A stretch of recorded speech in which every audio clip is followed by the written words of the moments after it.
With more than 30 deaths, Freedom Square has become the center of one of the deadliest coronavirus outbreaks in the state. And while its website boasts of paved brick streets and elegance, federal health inspection records show 5 citations since 2017 for infection prevention failures, the most recent of which in February, just weeks before the pandemic was declared.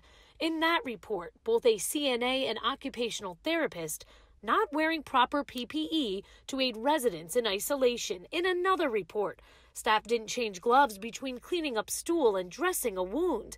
And in yet another, respiratory equipment left on the floor, open to contamination.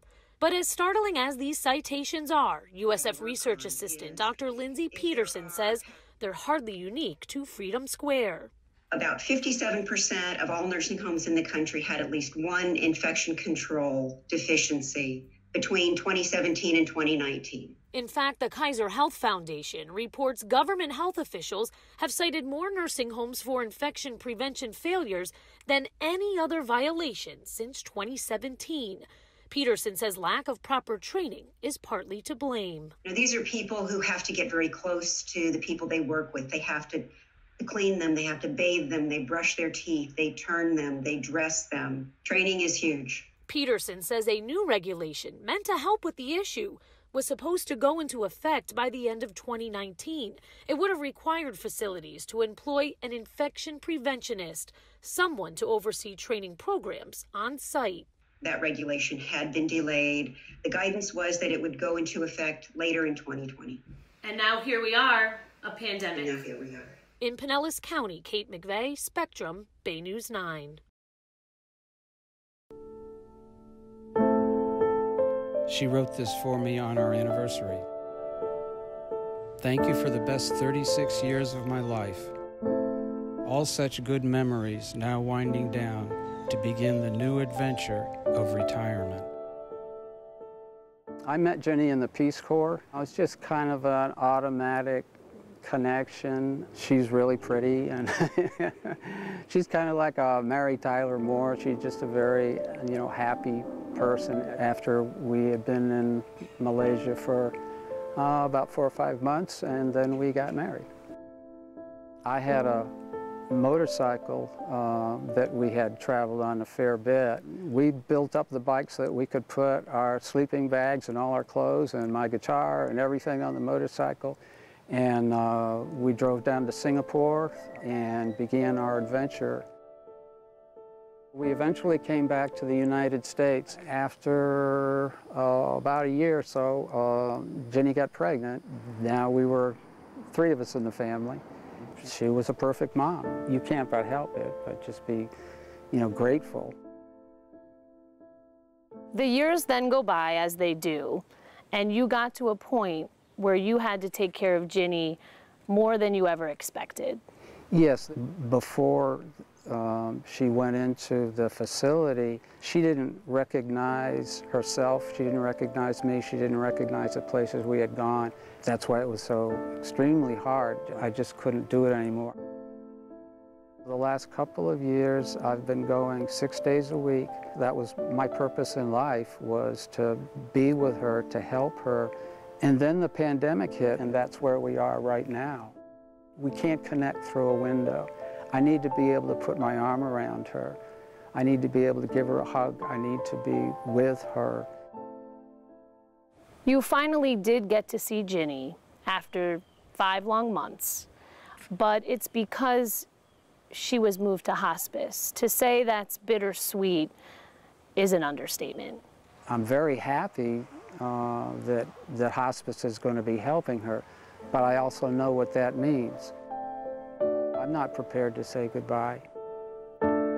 When she passes away, my purpose is gone.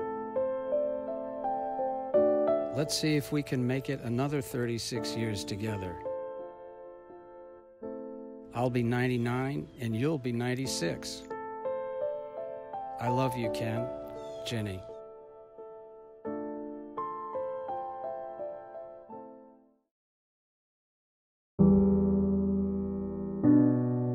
When you see that nursing home number pop up on your cell phone, your heart just skips a beat. I think I really realized this is the last time you're going to see your dad in this life, ever. And I just wanted him to know, Dad, I love you.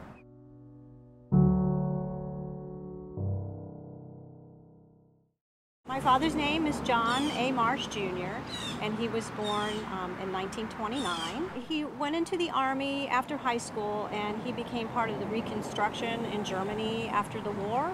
And when he came back, what he really wanted to do was become a Florida Highway Patrolman.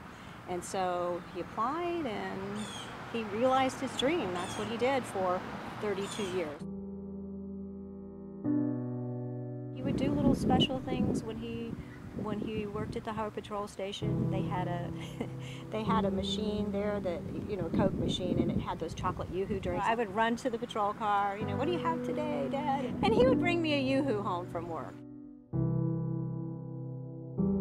As a child, you know, I remember one of my favorite things is being carried by my dad when I was little, because I always felt so safe and he felt so strong, and I just felt like nothing's going to touch me in this world. There came a day when I clearly realized that I was going to have to step in, I was going to have to be the parent, and he ended up in a nursing home at that point. I did get a call. It was actually very early morning, Father's Day. And I said, oh my God, I hope it's not COVID. And then she said, your father tested positive. And I lost it. They were able to transfer him to the hospice facility. So we got in the car, and thankfully we got there about maybe 3 or 4 minutes before the ambulance came in. And they pulled my dad out. And I so much just wanted to convey to him how much I loved him. And I knew this was probably the last time I was going to see him. So I just started yelling, Daddy, I love you. I love you, Daddy. I love you, Daddy. And then I just made the heart symbol and just yelled how much I loved him. I wrestled with that a little bit, that I wasn't able to be there with him as he passed. I had to get the clothing for them to bury him the other day, and I wrote notes and put them in his pockets. One of the notes I wrote, I'll have a Yoo-Hoo with you in heaven, Dad.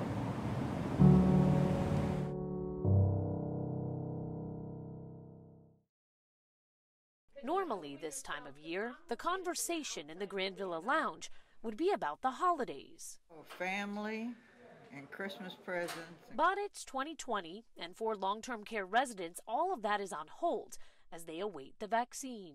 When you first heard this group was going to be first, what were your thoughts? At first I was a little leery. You know, it seems to have been developed so fast. So that gave you pause? Yes, it did.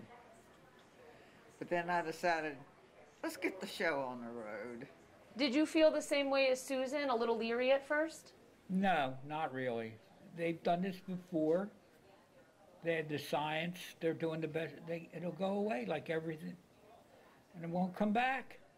Carol, when you hear David talking about being ready the minute it was announced, did you feel the same way? Were you ready? Yes, I assume that it is safe.